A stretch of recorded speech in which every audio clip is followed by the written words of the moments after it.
Olá, pessoal. Boa noite. Aqui, doutora Rosalie, assumindo mais uma vez o Instagram da Débora Brasil para uma terceira tentativa. A gente está tendo alguns problemas de conexão. Eu espero que todo mundo volte aqui a entrar. Essa live tá super legal. A gente tá para responder várias perguntas. No final, eu escuto meu áudio bom. Vamos ver. A gente vai responder as perguntas. É quando entra. Será? Ah, porque até agora o áudio estava bom. Aham. Ah, agora Entendeu? firme. Que? Agora parece que tá bom, assim, muito bom. Ah, bom. O Leandro falou, parece que o problema é quando eu adiciono você. Porque até então meu áudio vem bem, daí quando eu adiciono você, o áudio começa a dar interferência. Você tá no celular ou no computador? No celular. Celular. Eu também. Tá bom. Tá. Faz as perguntas. Eu vou tentar aqui ir falando e vamos colocar. Deixa eu ver. O áudio tá dando interferência. Deixa eu ver se talvez seja aqui. Peraí. Vê aí, Lucas. Oi. Porque agora não tá dando mais interferência. E agora? Agora melhorou. Será que é daqui? Era daí. Ah, mas. Tá, então. Vira. Agora tô me ouvindo. Agora tô me ouvindo.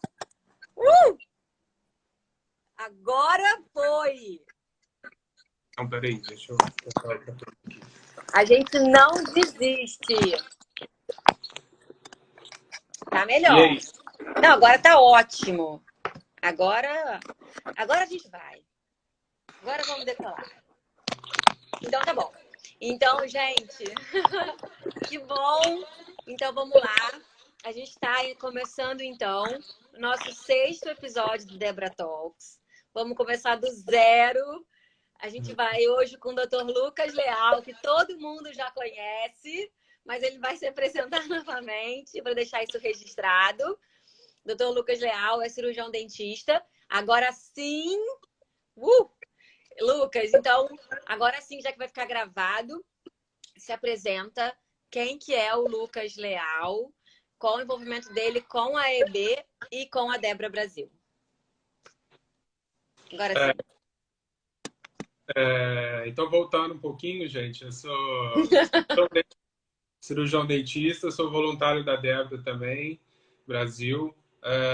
Trabalho aqui no Espírito Santo como professor, cirurgião dentista, como professor na área de odontologia. Tenho um projeto que chama Borboleta Azul, né, que cuida desses pacientes com epidermólise bolhosa, junto aí com a doutora Rosalie, que também trabalha aqui em Vitória, no Espírito Santo. Então, coincidentemente, nós dois trabalhamos aqui. Então, hoje eu falo que essa live é de origem, né, de conexão, vamos colocar assim, 100% capixaba. É, então, estamos aí trabalhando nesse ramo da epidermólise. Eu já tenho mais ou menos 5 anos, né? Comecei trabalhando no Rio com esses pacientes e aí vim para cá com essa mesma linha de trabalho, né? A Rosali também nessa mesma direção, um pouco mais que eu, né? E estamos aí. Lucas, ai, todo mundo já conhece, que as pessoas entraram todo mundo de novo. A gente estava falando Ah, principalmente da importância de você difundir conhecimento. Eu falei que você trabalha na FAESA, você trabalha com alunos de graduação, de odontologia. O como é importante isso, porque esse aluno hoje que está aqui com você, amanhã ele pode estar no interior, pode estar em outro estado, pode aham. estar na unidade primária de saúde, pode estar no consultório dele, e ele pode se deparar com uma pessoa com EB, né? E ele já vai ter esse conhecimento, ele vai lembrar daquela sementinha que foi plantada e ele vai conseguir ajudar alguém. Então, assim, essa corrente, ela se perpetua. Então, isso que é muito bonito quando a gente está na educação e está passando o conhecimento. A gente imagina que lá na frente se a gente não conseguir, de fato, assim, mais ajudar, a gente sabe que o nosso conhecimento está passando, que alguém lá na frente vai estar sendo beneficiado. E aí, a gente falou dentro disso, aproveitando esse gancho, que você falou da dificuldade do atendimento, que várias faculdades estão fechadas com educação remota, à distância, e que as pessoas estão com dificuldade do atendimento, até porque muitas faculdades desviaram seus atendimentos para o atendimento ao Covid-19, então as pessoas estão com mais dificuldade. Eu perguntei em relação o que muda em relação aos cuidados odontológicos em EB nessa quarentena. Então, o que muda principalmente os locais de atendimento, né? Então, os locais de atendimento é aquilo que muda com mais impacto para os pacientes. Então, os locais, as universidades, são os locais que geralmente atendem esses pacientes, né? Então, o paciente com EB, ele não faz o atendimento em um consultório particular, né? Não é essa a realidade. Ele geralmente faz o atendimento em universidades ou centros especializados, né? São equipes treinadas para atendimento desses pacientes. Infelizmente, né? Essa realidade assim, vai mudando aos poucos. Com essa realidade de Covid, com esse confinamento, as universidades deixaram de atender, né? Porque o foco é o ensino, então eles deixaram de ter o atendimento às aulas práticas, né? E esse atendimento acabou sendo suspenso de uma hora para outra. Então, esses pacientes ficaram um pouco, do Brasil inteiro, a gente sabe, né? Ficaram meio que sem referência do atendimento. Então, o que fazer, né? Onde procurar? Então, pensando em uma lógica de atendimento, quando esse paciente precisar de uma urgência odontológica e procurar um atendimento primário do SUS, que está fazendo esse atendimento, a gente pensa, será que esse profissional lá no atendimento primário do SUS sabe atender, né? A gente sabe que às vezes não precisa nem de saber atender o paciente, né? Mas precisa às vezes, ter um mínimo de conhecimento para colocar o paciente na cadeira. Porque o paciente com EB, quem não tem o conhecimento, às vezes pode pré-julgar, né, aquele procedimento como um procedimento complexo. E às vezes não, né? Às vezes vai ter a mesma dificuldade, às vezes vai ser o mesmo procedimento de um paciente que não tem EB. Então, a gente sabe aí que essa é a maior dificuldade, na verdade, é a referência do atendimento de urgência. Isso, e a pessoa, a gente falou isso aí, às vezes na outra live, nas tentativas, que às vezes deixa passar algum caso grave, como um abscesso dentário, que vai levar a sepse até a óbito, porque não colocou o paciente, não sabia o que era, não examinou, não conversou, e esse paciente, então, pode evoluir de uma forma muito pior. Lucas, assim, alimentação. Agora, nesse período de pandemia, a gente está em casa, as famílias estão mais sobrecarregadas, né? A gente sabe que a rotina mudou, né? A gente está entendendo esse contexto. O que a gente pode fazer na alimentação, né? E na escovação que vai, talvez, evitar possíveis complicações? Sim. O que pode fazer na alimentação? Nada, né? Não deve se fazer nada, não deve incluir nada. Assim, não é época de testar nenhuma novidade. Então, eu falo assim, a tia que está lá em casa querendo fazer uma receita nova, né? Querendo testar uma nova coisa para comer, não é época de inovar nesses pacientes, né? É época de manter a rotina, né? Manter aquilo que já sabe que dá certo, que não vai gerar novas lesões de mucosa, que não vai queimar a língua, né? Aquela bebida, aquela temperatura que ele já está habituado a beber, que ele já está habituado a colocar na boca, né? Então não é época de inovar, né?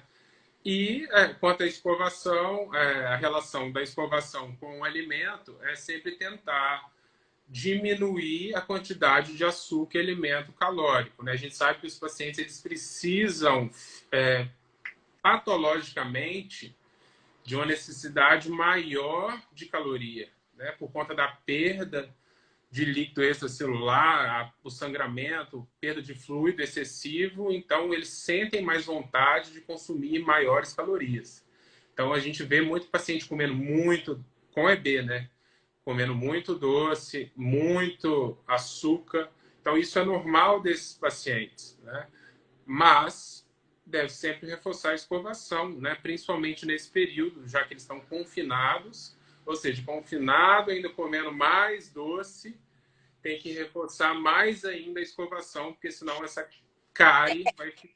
Eu ia falar isso, vai. A gente está confinado. Eu particularmente amo doce, né? Então, no confinamento, a gente se dá o direito de comer um pouquinho mais de doce, né? Um pouquinho mais de açúcar. Então, é importante aumentar a frequência da escovação, talvez, ou então ter mais cuidado nessa escovação. E outra coisa importante de falar é que, assim, é claro, o açúcar, o carboidrato em si, ele é caloria. Mas a gente vai falar nas próximas lives sobre calorias boas também, junto com a nutrição. Então, eu acho que o cuidado odontológico com a nutrição, eles estão sempre muito perto, né? Eles estão sempre muito abraçados, assim. Sempre. Então, é aquilo que eu falo, assim, eu nem entro na parte da nutrição, porque isso é competência do nutricionista, né? Mas eu sempre falo assim, comer o doce, escova, né? E aí o que sempre os artigos trazem para a gente é que uma escovação só no dia não é eficaz para remover toda a placa bacteriana que você vai consumir ali durante o dia. Então tem que ser no mínimo duas, né? São aquelas duas escovações para você remover a primeira, entendeu? Então é como se fosse assim, você escova do almoço e escova do jantar. A do jantar, na verdade, é para você remover aquele restinho do almoço. Então é como se fosse uma única escovação bem feita no dia, que na verdade são duas para o paciente, né? Então o paciente escovou duas vezes na hora do almoço e na hora do jantar, para ele são duas, mas microbiologicamente foi uma escovação na tentativa de remover toda aquela placa. Então tem que ser no mínimo duas vezes, né? Principalmente para o paciente de EB que não consegue usar o fio dental por conta da motilidade das mãos. Lucas, em relação ao alimento, eu sei que não é. A gente vai ter uma live sobre nutrição, tá bom, pessoal? A próxima é sobre nutrição com a doutora Ana Paula. Mas assim, você como dentista, tem algum alimento que ele tem que ser evitado, assim, ou algum horário que é proibido? Assim, eu vou comer meu doce, ok? Eu vou dar o doce pro meu filho, tudo bem. Mas existe algum alimento que fala assim, esse aqui eu vou guardar pro final de semana? Ou então, esse horário aqui não pode. Até tal horário você vai comer, depois não vai mais. Açúcar à noite deve ser evitado, porque à noite a gente tem, quando o paciente está dormindo, a gente tem diminuição do fluxo salivar, né? E aumento dessas bactérias. Então, sempre fica aquele restinho de açúcar ali entre os dentes, né? Que mesmo o paciente escovando, ele não consegue remover 100%. Lembra que eu falei lá daquela soma? Então, vamos supor que ele comeu doce às 10 horas da noite e escovou depois. Mesmo assim, vai ficar mais um pouco, né? Entre os dentes. Então, ele não consegue remover 100%. E aquele doce, aquele açúcar, vai fermentar ali durante a noite, né? Então, assim, o paciente deve evitar sempre comer açúcar de noite e também evitar cafeína durante a noite por conta dos hábitos parafuncionais da ATM. Né? Então, a gente sabe que os pacientes, assim, não se sabe o porquê, né? Isso é comum também em criança, mas os pacientes diabéticos fazem mais apertamento do que as crianças normais, vamos colocar assim, que não têm EB, né? Eles fazem mais. E quando tem esse consumo maior, às vezes eu sempre associo, a mãe fala assim, às vezes, eu coloco Nescau na mamadeira, né? Nescau E cheio aí de a açúcar. criança ela tem essa maior disfunção, né? Esse maior hábito de apertar os dentes, de fazer apertamento durante a noite. Então, assim, então, não é legal, né? À noite, então, é legal evitar. Assim, depois do jantar, dar aquele doce, aquela sobremesa com açúcar, não é legal. Guarda, de Legal. repente, se já que vai dar, vai. Alguém vai dar um docinho. Dá de manhã. Dá de manhã ou à tarde, né? À Não noite, não. precisa evitar, mas assim, se puder evitar, mas se vai dar, escolhe o melhor horário, talvez. De manhã ou de tarde. Nunca à noite. A nutricionista vai me matar, né? Mas a gente sabe que os pacientes comem. Nossos pacientes, até por necessidade calórica que eles apresentam, patológica, né? Vamos colocar. Então, assim, dá de manhã, dá à tarde, mas evita à noite, porque vai ficar. O dente ele pode estar brilhando, mas entre os dentes ainda vai ter um resto de açúcar, um resto de pão que vai fermentar a noite inteira. Não, isso é super importante, porque assim, a gente sabe que, bom, a gente é mãe, às vezes é difícil evitar, né? Às vezes você quer dar, a criança tá mais estressada, tá em casa, tá presa, né? E aí você, às vezes, vai dar, fazer um agrado, dar um doce.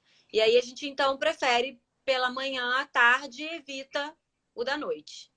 Isso. Fica assim. Outra coisa. Outra importante nessa quarentena. A gente teve há pouco tempo uma pessoa com EB que ela teve uma complicação muito severa proveniente do dente. Então, dor de dente é um sintoma muito comum, né? Todo mundo já teve uma dor de dente um dia. Eu senti, tô com dor de dente. Qual que são os sinais de gravidade? Porque a gente hoje está saindo menos, tá circulando menos. Mas qual que é aquele sinal de gravidade que a gente tem que procurar o atendimento odontológico de urgência? Na odontologia existem urgências, né? Não existe emergência, porque emergência é aquilo que compromete a vida. A gente não tem nada que compromete a vida na odontologia, a gente tem urgência. Então, o que é urgência na odontologia, e principalmente para os pacientes, assim, vou voltando para o lado da EB, né? São os procedimentos que o paciente vai ter dor, né? Então, ele vai sentir dor, e os procedimentos estéticos da região anterior, né? Então, geralmente, aquele dente que caiu a coroa, né? Ou o paciente caiu, tropeçou e perdeu todo o dente. Isso entra como procedimento de urgência odontológica também. Então, sempre eu tenho esse questionamento, quando identificar se é urgência ou não? Se você está com dor, né? Se o paciente está com dor. Então, se o paciente está com dor, é urgência, ele tem que procurar um atendimento, né? Porque, às vezes, só a medicação ela vai segurar, mas ela não vai ser efetiva, né? A odontologia é muito técnica, né? Então, até o próprio nome fala, cirurgiões dentistas. Então, é muito operatório. Então, às vezes, você precisa de mexer para melhorar, né? Então, precisa ali de técnica para melhorar aquela condição. Então, assim, aquela dor de dente que não passa, né? Que está aumentando, aquele paciente que está com dor, ele tem que procurar atendimento, porque pode ser algum problema mais sério. Uma cárie, dente que abriu, tem que fazer essas canais. Sim, tem que procurar. Coisas. Primeiro, tentar identificar se... É do dente. Se foi alguma... Às vezes é uma pipoca que ficou presa ali, né? Isso acontece muito. Muito em criança, muito. Às vezes os pacientes com EB, eles mordem, né? Muito ali o ápice da língua, a borda lateral da língua, e dói, né? Porque a boca ela é 100% traumatizada 24 horas. Então, eu estou aqui falando, eu estou traumatizando minha boca, né? O paciente, ele está falando lá com EB, ele está traumatizando. E eles sentem aquilo 24 horas. Eu estou aqui falando, não estou sentindo. Você está aí falando, não está. Mas eles sentem, entendeu? Então, todo momento que eles falam, eles estão sentindo a boca, né? Então, é aquilo que eu falo, assim, tá lá no livro do Guyton, né? Dor, a gente não se adapta à dor. Ninguém adapta à dor, né? Não é adaptável. Então, o paciente, ele sente aquela dor todas as horas. Ele tá lá falando, a cúspide do dente, ela tá encostando na mucosa e aquilo tá doendo. Então, assim, dor tem que procurar atendimento, é inevitável.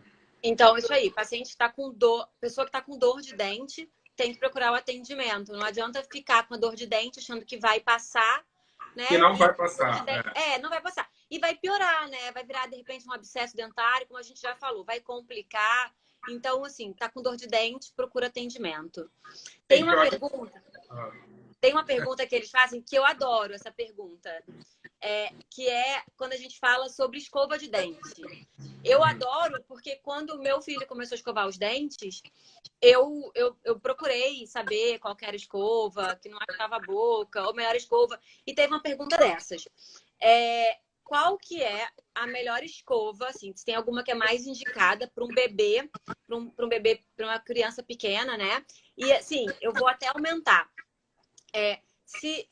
A partir de quantos meses que a gente tem que começar a limpar a boca dessa pessoa com EB, desse bebê com EB? E depois, quando começar a usar escova de dente, se tem alguma escova ou alguma característica que seja favorável. E lembrando que a gente não tem nenhum conflito de interesse se a gente falar marca, tá bom? E se tem diferença entre faixas etárias. Então vamos lá. Várias perguntas. A escova de dente, vou começar falando da escova. Tá. A escova de dente, na verdade, ela para o paciente às vezes parece só uma escova, mas ela foi feita ali, demorou anos para ser lançada no mercado através de vários estudos para tentar cientificamente ser lançada. Vamos botar assim. Então, o que tem na escova de dente? Ela tem ali as cerdas e um cabo, certo? E aí, nessas cerdas, que é aquela parte onde tem tipo uns pelinhos, né? Onde você vai passar no dente, cada cerda daquela, ela é feita de um produto e ela tem um diâmetro. Então, se aquele diâmetro daquela cerda for, por exemplo, de 0,4, é uma escova dura, que a gente fala, uma escova dura, porque a cerda ela é grossa, é de 0,4 milímetros. Se ela for uma escova que está na moda, por exemplo, ultra macia, ela é de 0,1. Uau! Tá? Então, qual que é a diferença, por exemplo? A gente tem dura, ultra macia, macia e média. Então, vai de 0,4 a dura até 0,1, correto? Então, qual que é a diferença, por exemplo? Se eu encosto a cerda dura no meu dente, ela fica assim, reta. Tá? Se eu encosto, por exemplo, uma ultra macia, ela faz assim, ó. Então, ela vai para dentro, que a gente fala do suco gengival, onde fica acumulado ali várias bactérias. Naquele colo do dente. Então, por que a gente indica, por exemplo, para paciente com EB, essas cerdas ultramacias? Porque na hora que ele colocar a escova em contato com o dente, essas cerdas elas vão fazer igual um pincel, né? Elas vão deslizar e entrar dentro do suco gengival e vão fazer um carinho ali, né? Vão remover essa placa bacteriana. E aí vão tirar essas bactérias, essa colônia de bactérias que estão se desenvolvendo ali. Então, vamos fechar esse conceito. A melhor escova de dente para pessoa com EB é com as cerdas ultramacias. É com as cerdas ultramacias por conta dessa realidade do paciente com EB de não usar o fio dental. Então, a gente tem que tentar outras possibilidades, tanto químicas quanto físicas, de tentar eliminar essa placa. Então, ele tem que usar... Vamos ter que voltar, químicas e físicas. Então ó, a escova de dente ultra macia com cerdas finas de 0,1. Ultra macia. Ele tem ultra macia. Isso. Tá. Alguém já colocou uma marca aí que é uma marca bem famosa e que a gente sabe que tem cerdas ultra macias, mas outras empresas também estão entrando no mercado com cerdas ultra macias. A gente tem hoje mais de uma marca, assim, não tem mais uma única marca, a gente já tem diversas marcas, inclusive com a cabeça pequena, né? É outro ponto que o paciente ele deve utilizar por conta da abertura bucal. Ele tem uma abertura bucal limitada, então o paciente ele abre a boca pouco, né? Então ele precisa de uma cabeça menor.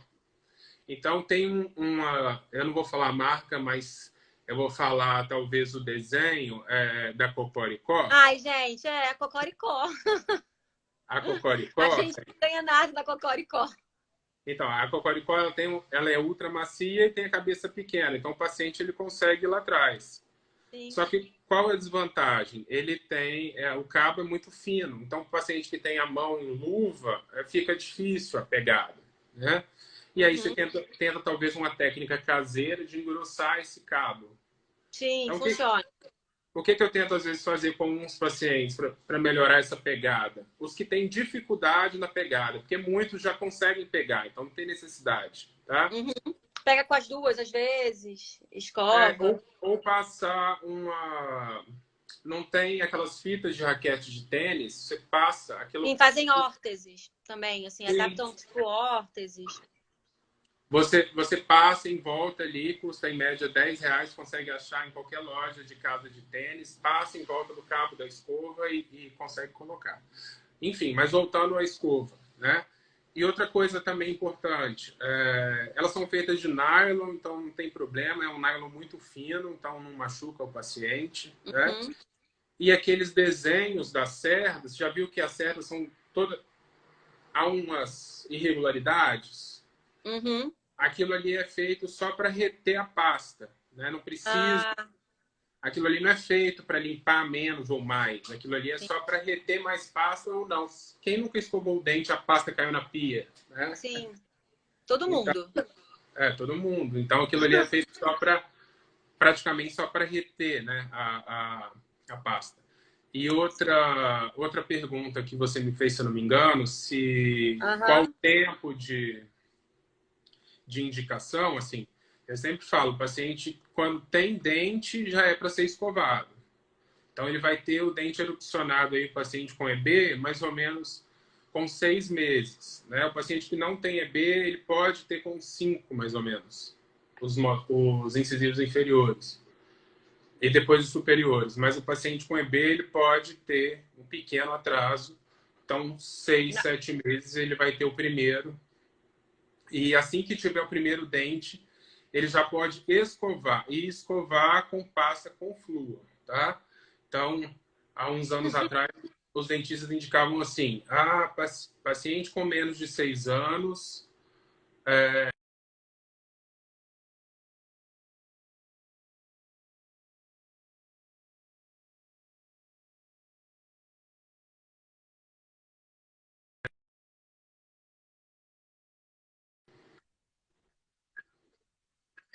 Eu ia falar, deu uma travada, que essa questão do flúor ou não flúor, você guarda porque isso é uma outra live, né?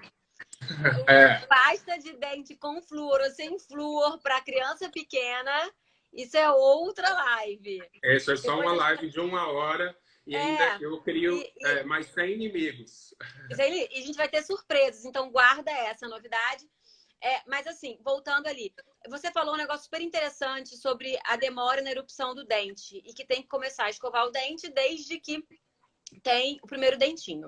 A gente está no chat, a doutora Ivete falou também que é importante, mesmo antes de ter erupção do dentinho, limpar a língua, a gengiva, as mucosas internas, né? Que tudo isso é super importante e ela orientou fazer higiene com uma gaze ou um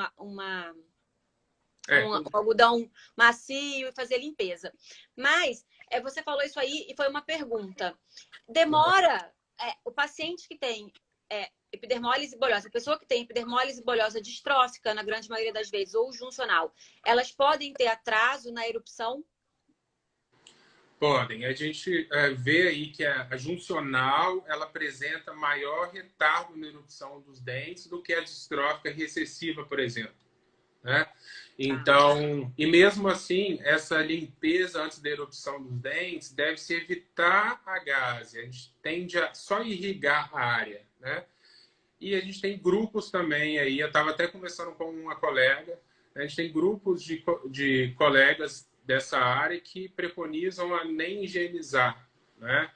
Por conta da flora local e tudo. Mas ainda indico a higienizar, né? Porque são estudos, na verdade. Sim. A higienizar ali, você compra uma seringa na farmácia, tira a agulha, né? Aspira um pouquinho de soro, pode ser aquela de 5 ml, e limpa a, a boca do bebê com a cabeça de lado, né? Senão ele aspira aquele líquido. É só para limpar. Ah, legal. Para quem é porque a gente sabe que as pessoas têm sensibilidades diferentes introrais. Então, se de repente a pessoa consegue fazer uma limpeza, né, melhor, se ela não consegue, ela irriga a área, também está tirando pelo menos a sujidade mais grosseira, né? Aqueles restos alimentares, Só, aquelas coisas que ficam. sim, só mais aqui, quase na região externa, né? Porque senão às vezes a mãe coloca muita seringa lá dentro, o bebê engasga. Sim. Então, gente, E cuidado. com a cabeça de lado. Isso, pouca quantidade de lado, né? E pouca quantidade para limpar essa área.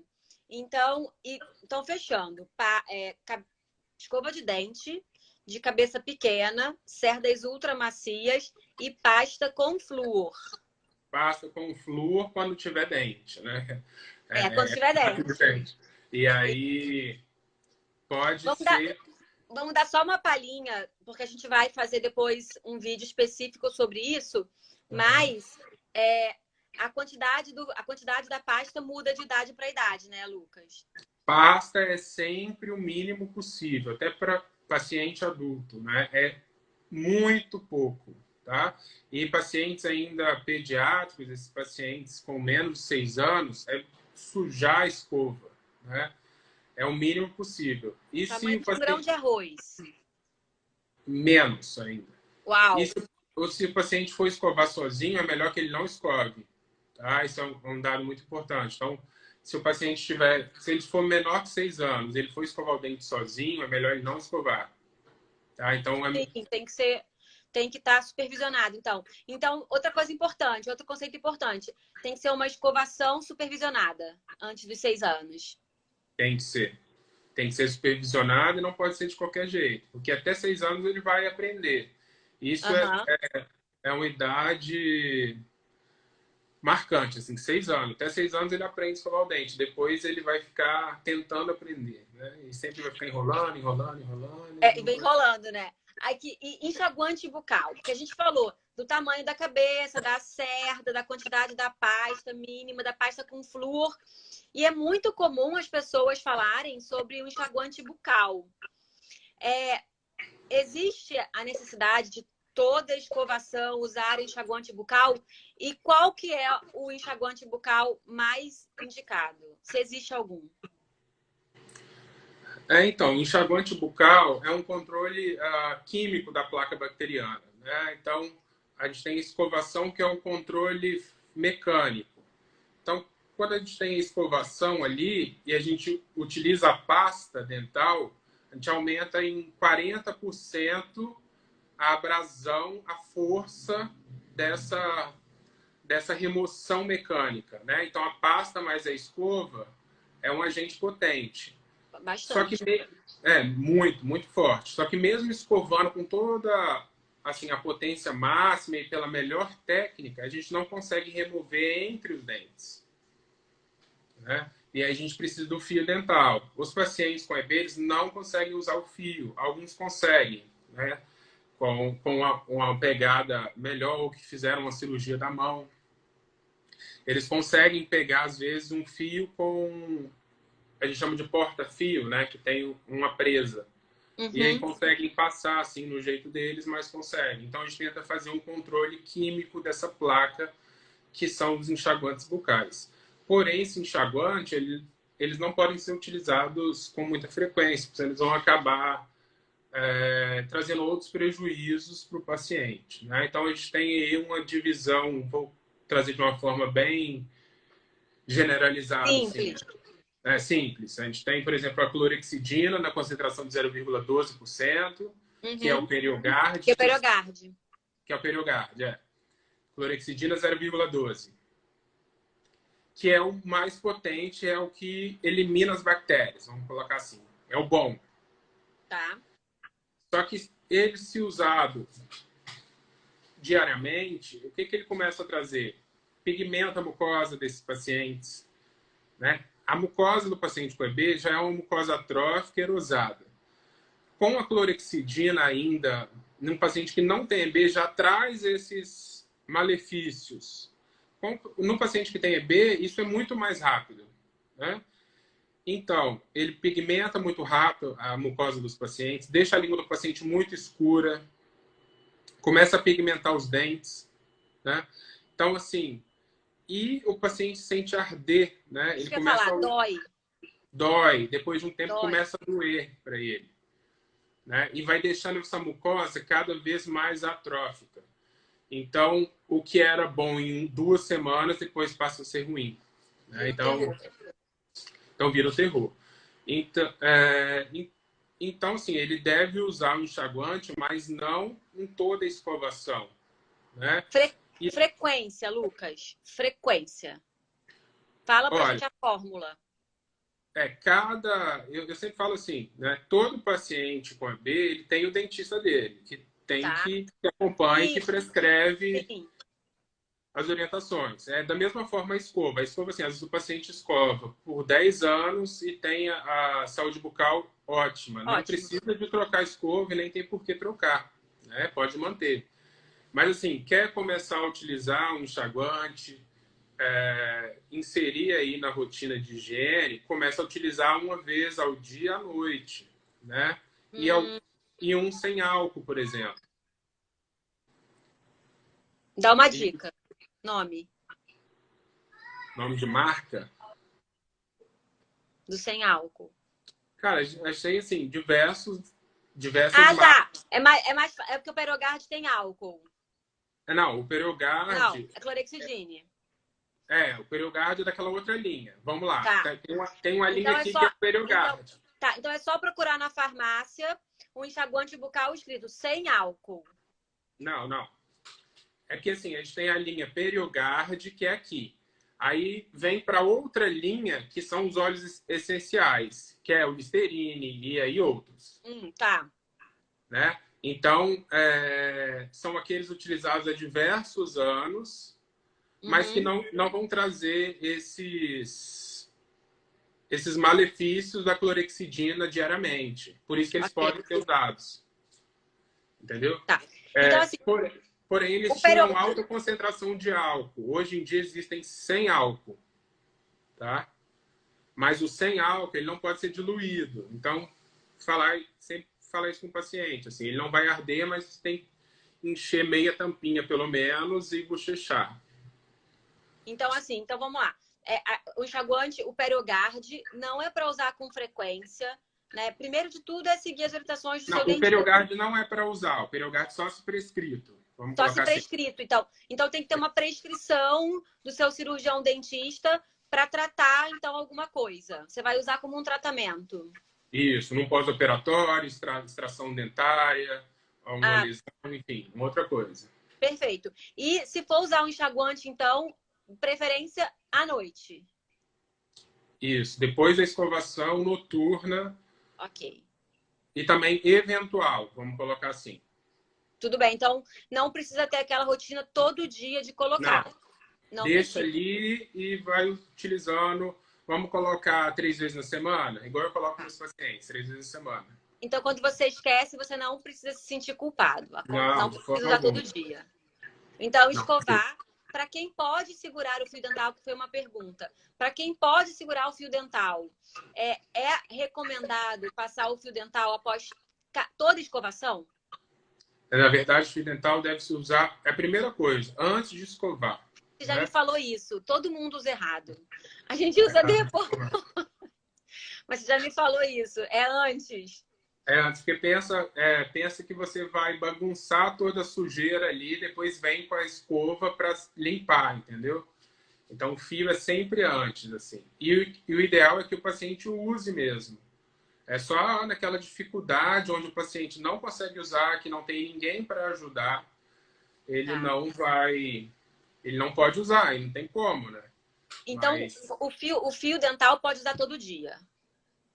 deve, pelo menos, no mínimo uma vez. Né? Então, tá bom, deve. E antes Aí da pode usar a escovação. fita dentro. E antes da escovação. E antes da escovação. Aí uma outra coisa que tem também, que a gente tem no mercado, Você o falou fio, do fio. é o fio e a fita, né? Então, os pacientes eles se sentem melhor com a fita, porque ela não machuca muito. Isso é Porque o uma dente, super dica.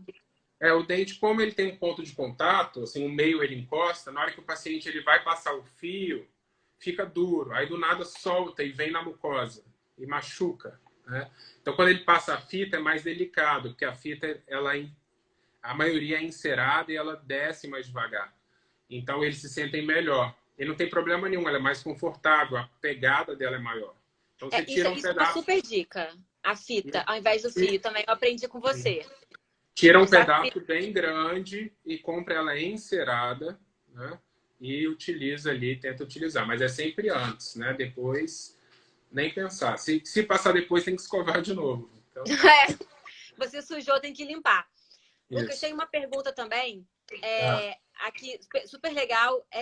Se as pessoas com EB, se elas podem usar. E teve algumas pessoas perguntaram isso. Se pode usar aparelho ortodôntico para dentes, para mordidas erradas, de repente para dentes cavalgados, né? Não sei se fala assim, mas para dentes mal posicionados, é possível o uso do aparelho ortodôntico? é possível sim. Assim, a gente tem até vários artigos de pacientes com aparelho, com EB, mas não é o aparelho convencional, tá, gente? Vamos pensar que existem diversos tipos de aparelhos, né? Então, não é aquele aparelho com aqueles bretes que vai trocando a borrachinha, né? Talvez um Invisalign, a gente tem alguns pacientes com Invisalign, que são umas placas que você vai colocando e trocando todos os dias, né? Ou outras técnicas, né? Aparelhos ortopédicos, aí vai depender da indicação, mas pode ser usado sim, né? Para correção. E o apinhamento dental, que são o famoso dente encavalado, ele é comum nos pacientes, principalmente da forma juncional, né?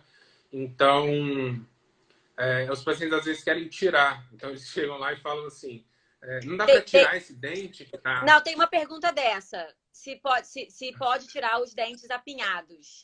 Foi até a Janaína que fez. Então, eles sempre querem tirar, às vezes é o canino, né, que é aqui na frente. E aí tá apinhado, eles falam assim, quero tirar o canino. Mas não, o canino é um dente super importante e não pode ser tirado, né? Então tem que corrigir mesmo com a intervenção ortodôntica. Então, assim, tirar não, a não ser que ele seja um dente a mais, vamos falar assim, né? Que Mas existem, né, dentes pronumerários. existe. Existem, pode acontecer. Então, esse conceito, vamos até sedimentar esse conceito. Esse conceito de extrair elemento dentário sem necessidade, né, não é o mais adequado. Não, não é o mais adequado e faz muita falta, Faz gente. falta. Faz muita falta, assim. Um dente vai mudar toda a fisiologia da sua mastigação. Sim. Né? Isso vai interferir no seu processo de gestão. Tá? E seu processo de gestão vai influenciar no seu comportamento. Então, é um processo que, se a gente parar aqui para falar, a gente fica a noite inteira falando Mais por conta da uma ausência live de um sobre dente. cuidados odontológicos.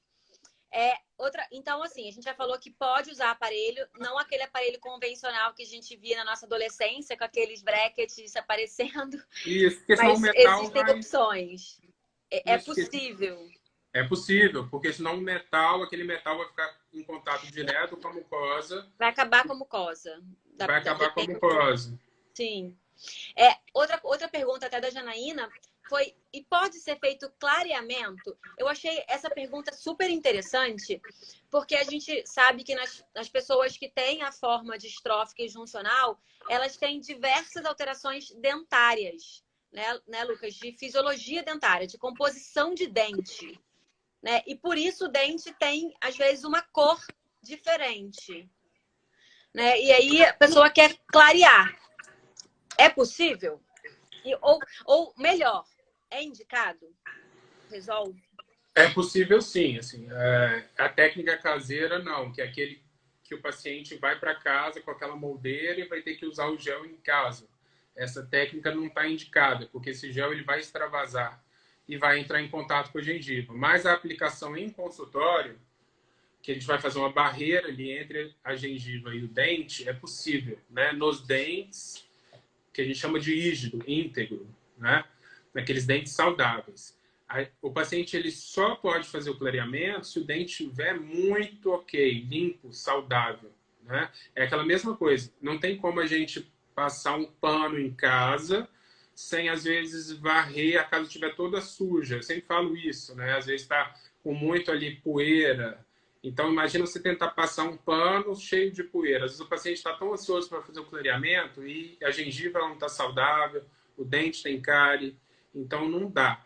E por essa dificuldade, às vezes, de passar o fio dental e de higienizar, os pacientes acabam tendo muita cárie, muito problema periodontal. Por isso que não se faz tanto clareamento. Mas não é por conta de contraindicação, é por conta dos problemas mais essenciais. Mas não tem contraindicação nesse aspecto. Só que deve se fazer nessa técnica, né, de aplicação em consultório. Então, ele vai no consultório, a gente faz uma barreira ali com um produto entre o dente e a gengiva, polimeriza, né, isso endurece, aplica um ácido só no dente e aí depois remove o paciente e vai para casa. Gente, eu vou falar que eu já fiz clareamento, dói demais. Então, queiram muito fazer. Para quem tem sensibilidade no dente, é uma coisa. E aí, a Janaína também perguntou, ela fez várias perguntas e são bem interessantes e bem completas. Você vê a luz de LED ou então outro tipo de aparelho para uso, principalmente, eu vejo, não sei se foi essa a pergunta dela, mas para cicatrização de lesão intraoral, como é que você vê isso? Gente, só um adendo, o Lucas é especialista em estomatologia, que é da mucosa, né, Lucas? Estou errada? Tô certo? Tá certo. Então, na estomatologia, a gente utiliza muitos aparelhos, né, de laser, de baixa potência, que são para cicatrizações de lesões. Então, são lesões injúrias, vamos colocar com fatores etiológicos conhecidos, né? Então, pacientes, por exemplo, Rosalie uma vez, o paciente com queimadura, né? Foi. Um fator etiológico conhecido, né? O paciente foi traumatizado, uma injúria. Então, o que vai acontecer com aquela luz? Aquela luz vai ajudar ali, aquela remodelação dos fibroblastos e vai ajudar aquele tecido, vai aumentar a velocidade daquele tecido cicatrizar, né?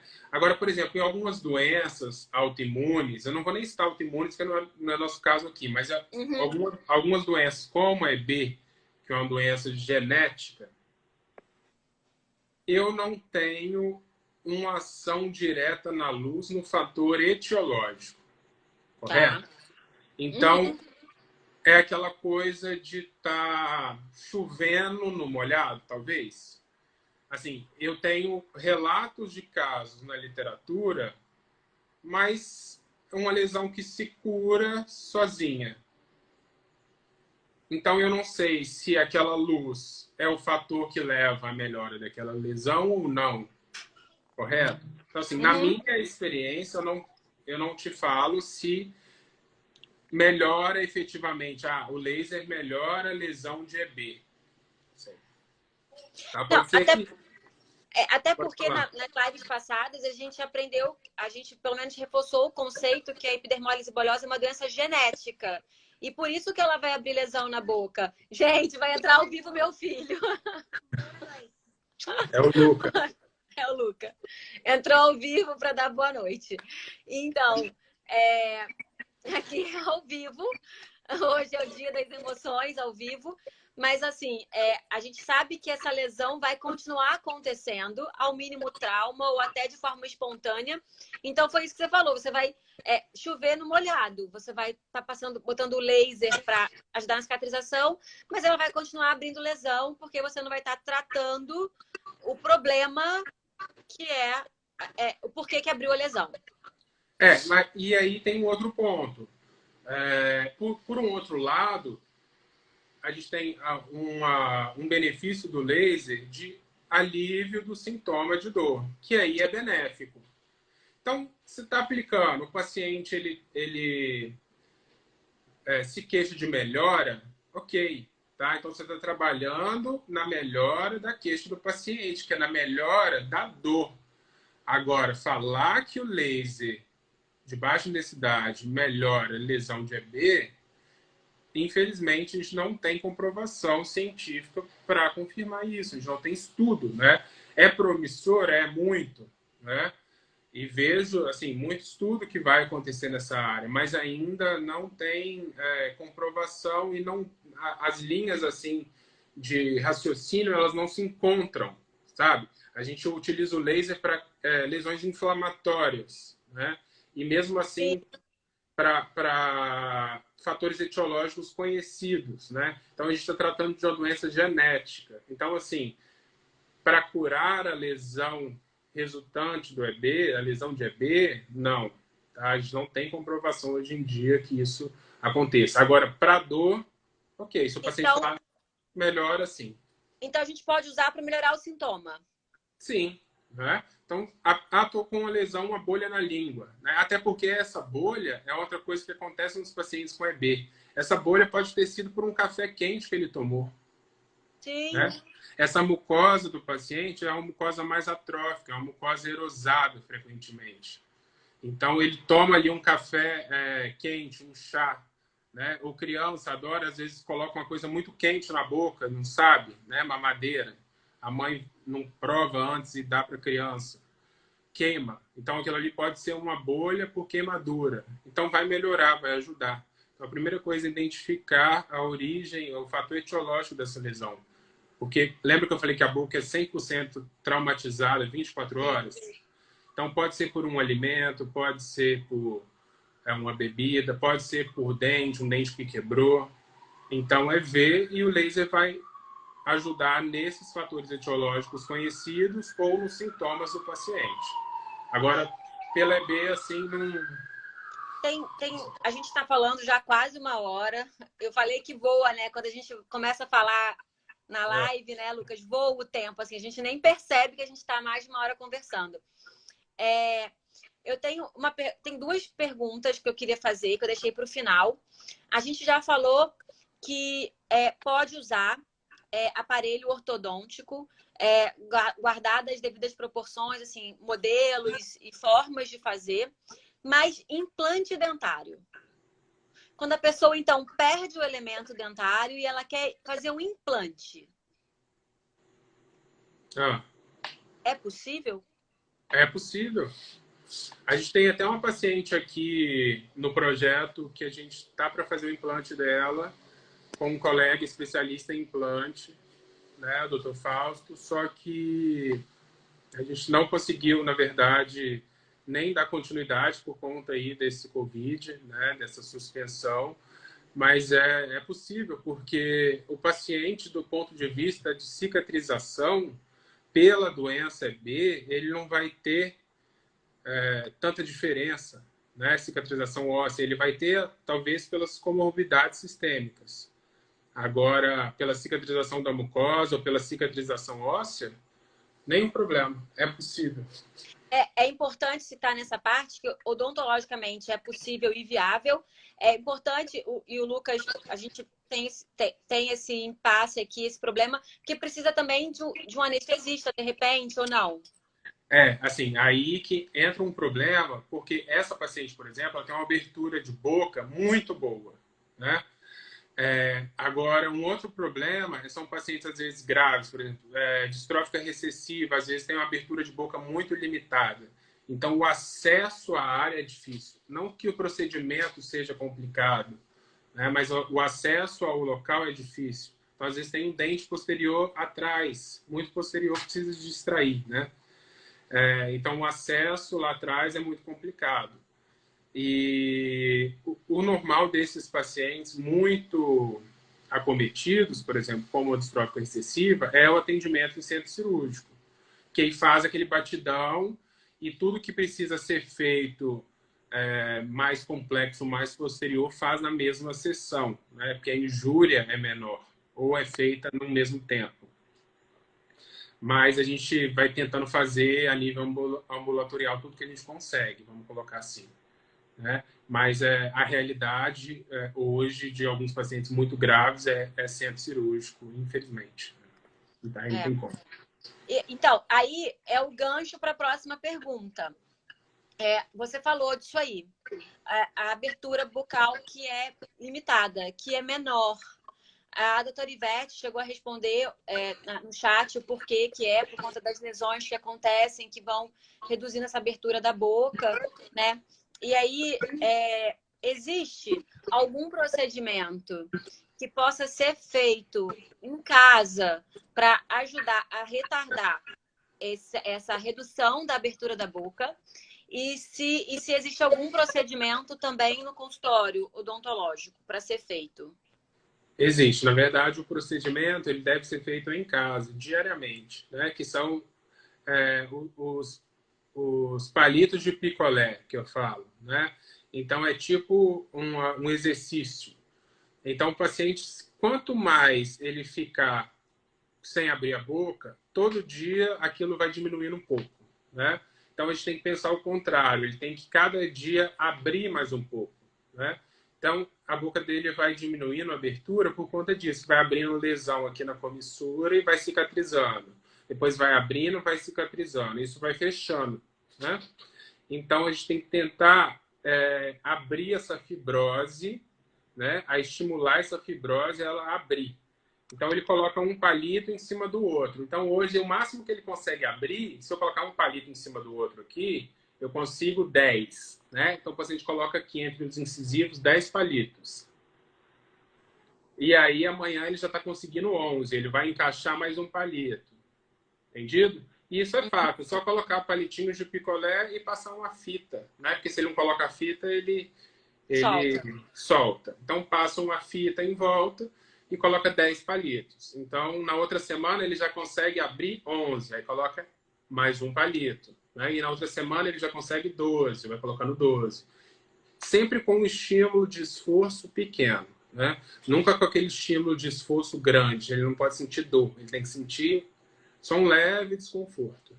Então a gente tem um conceito. Assim, essa técnica é bem legal. Assim, você faz em casa, é bem fácil. Você compra uma centena de palitos desse picolé, assim, você consegue comprar. E aí você então vai colocando e todo dia você vai aumentando, sendo que a dor é o seu limitante. Você precisa sentir um desconforto leve, mas é importante que faça todo dia. Todo dia, pelo menos uma vez. Ele não pode sentir dor, porque senão o que acontece? Aí acontece uma outra coisa. Ele começa a empurrar os dentes da frente, os incisivos superiores para frente. Daqui a pouco ele fica protuso de tanto fazer esse movimento, né? Então, na verdade, ele tem que sentir um desconforto aqui na comissura, no cantinho da boca. E quando ele sentir aqui que ele está abrindo demais, ele tira e para. Aí no outro dia ele faz de novo. Quanto mais ele fizer, melhor. Não, super legal. Então, é importante. E tem um tempo, assim, que ele tenha que fazer? Ficar? Ai, vai cair, faltam 2 minutinhos. Ah! Contar até 10, cara. Colocar, contou até 10, tira. Contou até 10, tira. Ai, que Isso. legal. Então, gente, faltam 2 minutinhos para acabar a live. A gente tentou responder todas as perguntas que colocaram. Bem novidade por aí. Então, acompanhem. Eu sei que ainda tem... Por quanto tempo deixa os palitos, Camila? Ele falou 10 segundos. 10 segundos, Camila. Vai deixando e todo dia vai fazendo. Então, tem que ser constante. Pessoal, lembrando que na quinta-feira tem live extra com o Leandro, que é o presidente da Debra Brasil. E lá, essa quinta, a gente vai trazer várias novidades. Então, acompanhem, participem na quinta-feira. Vem muita novidade legal por aí. Vocês vão... a gente está preparando muita coisa legal para vocês.